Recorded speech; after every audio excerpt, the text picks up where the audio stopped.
They were all in good health. It could not be called ill health if Ivan Ilyich sometimes said that he had a queer taste in his mouth and felt some discomfort in his left side. But this discomfort increased and, though not exactly painful, grew into a sense of pressure in his side accompanied by ill humor, and his irritability became worse and worse and began to mar the agreeable, easy, and correct life that had established itself in the Golovin family.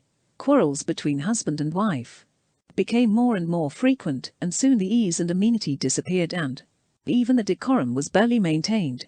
Scenes again became frequent, and very few of those islets remained on which husband and wife could meet without an explosion. Praskovya Fedorovna now had good reason to say that her husband's temper was trying. With characteristic exaggeration she said he had always had a dreadful temper, and that it had needed all her good nature to put up with it for 20 years. It was true that now the quarrels were started by him. His bursts of temper always came just before dinner, often just as he began to eat his soup. Sometimes he noticed that a plate or dish was chipped, or the food was not right, or his son put his elbow on the table, or his daughter's hair was not done as he liked it. And for all this he blamed Praskovya Fedorovna. At first she retorted and said disagreeable things to him, but once or twice he fell into such a rage at the beginning of dinner that she realized it was due to some physical derangement brought on by taking food, and so she restrained herself and did not answer, but only hurried to get the dinner over. She regarded this self-restraint as highly praiseworthy. Having come to the conclusion that her husband had a dreadful temper and made her life miserable, she began to feel sorry for herself, and the more she pitied herself the more she hated her husband. She began to wish he would die, yet she did not want him to die because then his salary would cease. And this irritated her against him still more.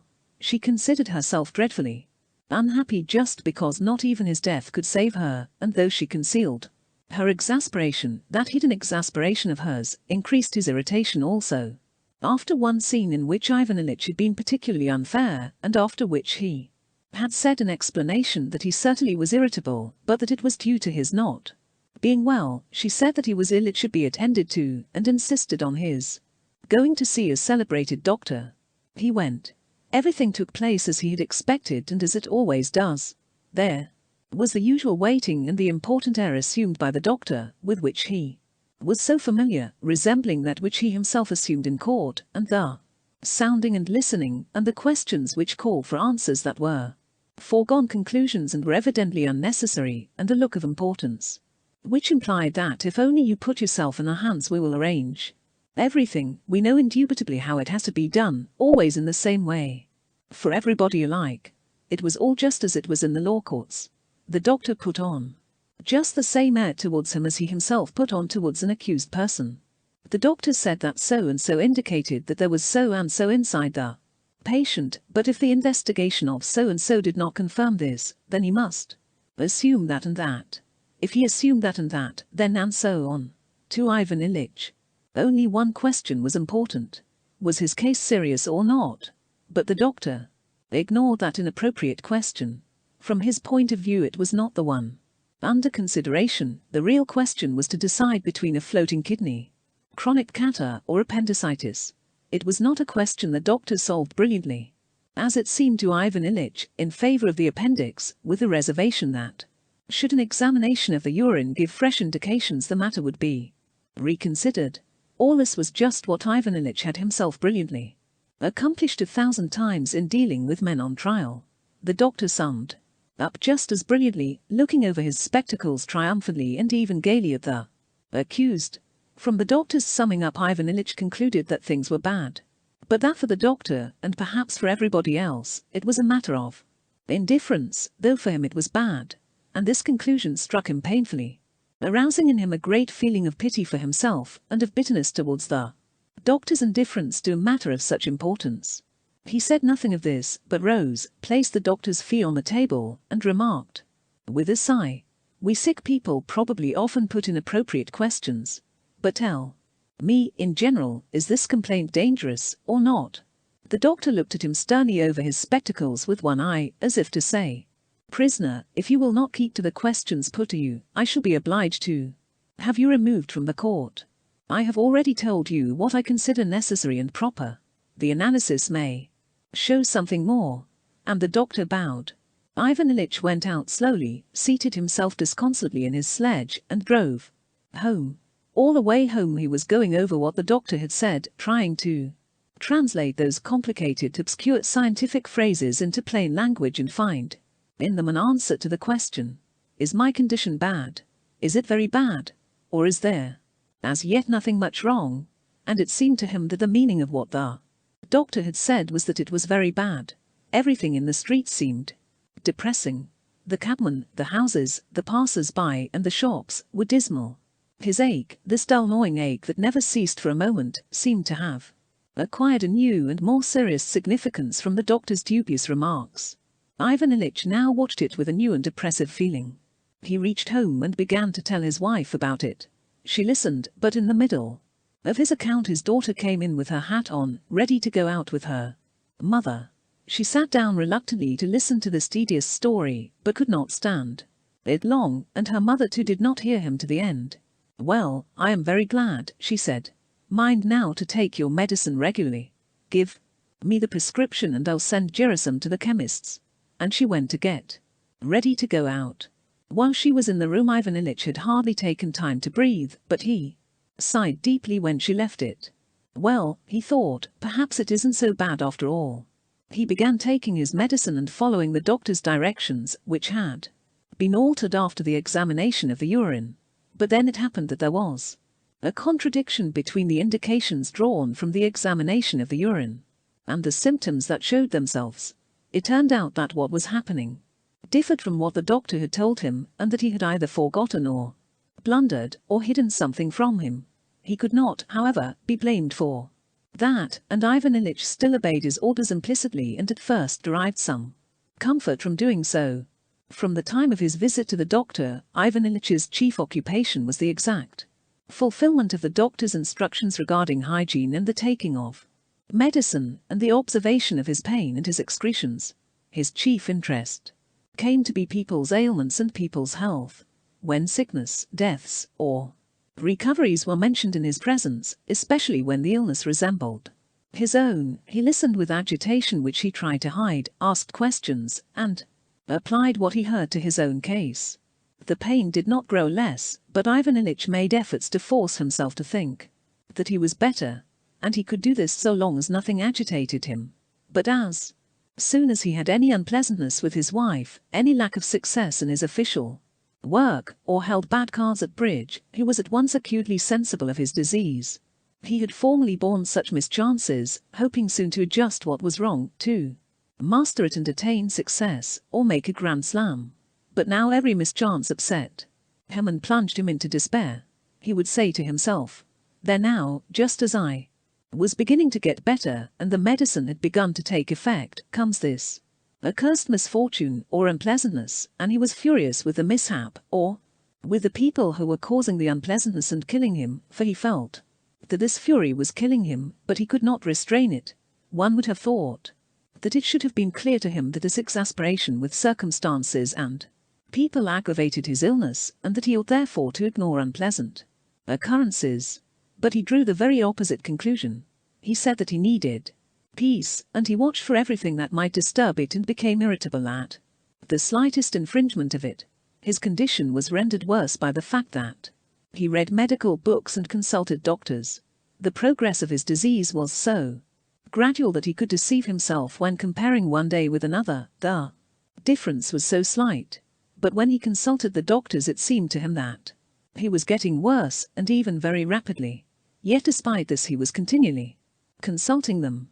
That month he went to see another celebrity, who told him almost the same as the first had done, but put his questions rather differently, and the interview with this celebrity only increased Ivan Ilych's doubts and fears.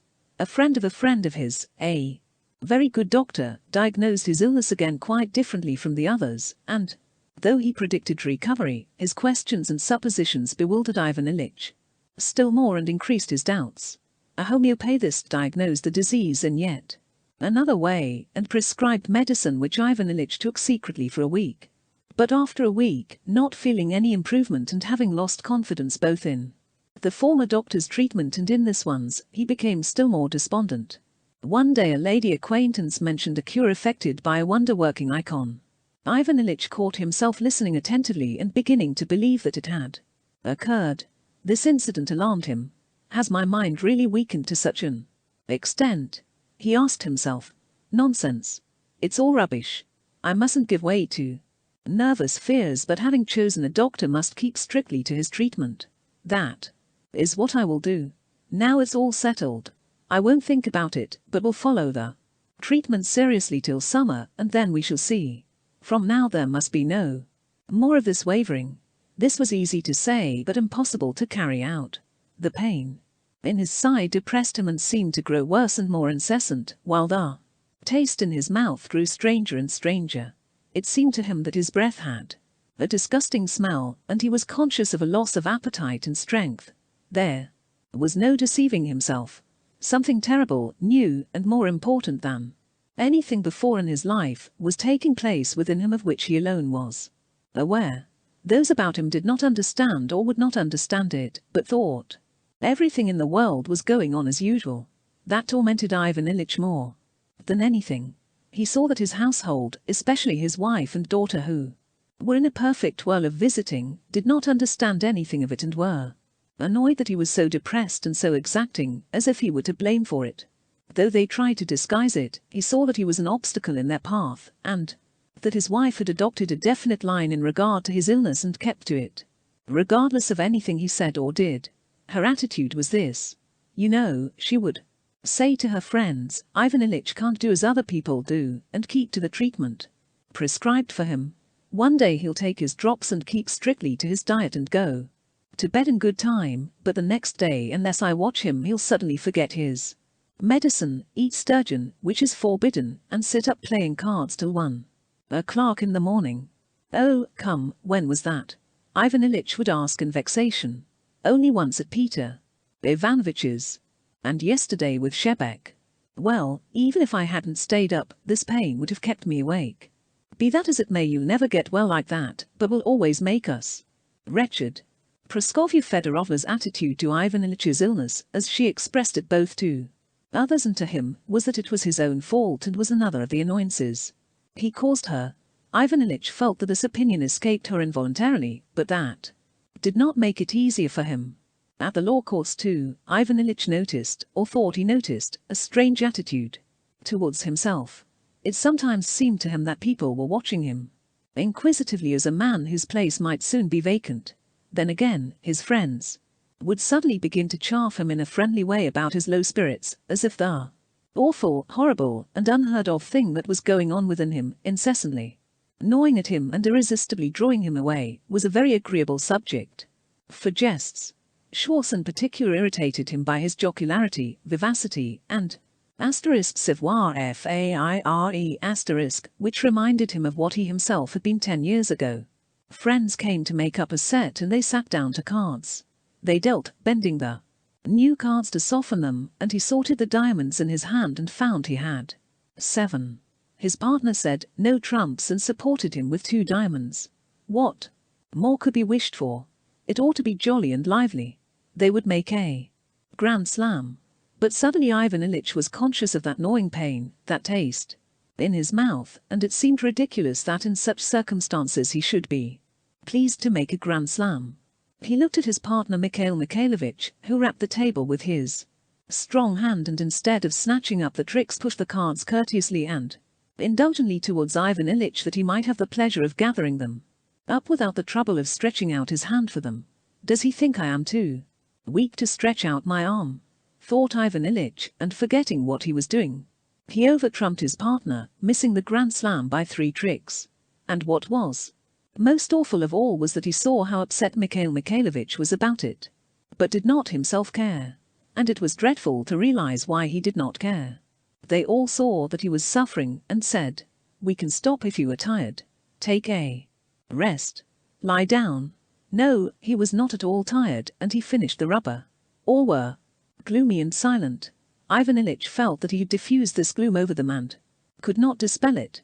They had supper and went away, and Ivan Ilyich was left alone with the consciousness that his life was poisoned and was poisoning the lives of Others, and that this poison did not weaken but penetrated more and more deeply into his whole being. With this consciousness, and with physical pain besides the terror, he must go to bed, often to lie awake the greater part of the night. Next morning he had to get up again, dress, go to the law courts, speak and write, or if he did not go out, spend at home those 24 hours a day, each of which was a torture. And he had to live thus all alone on the brink of an abyss, with no one who understood or pitied him.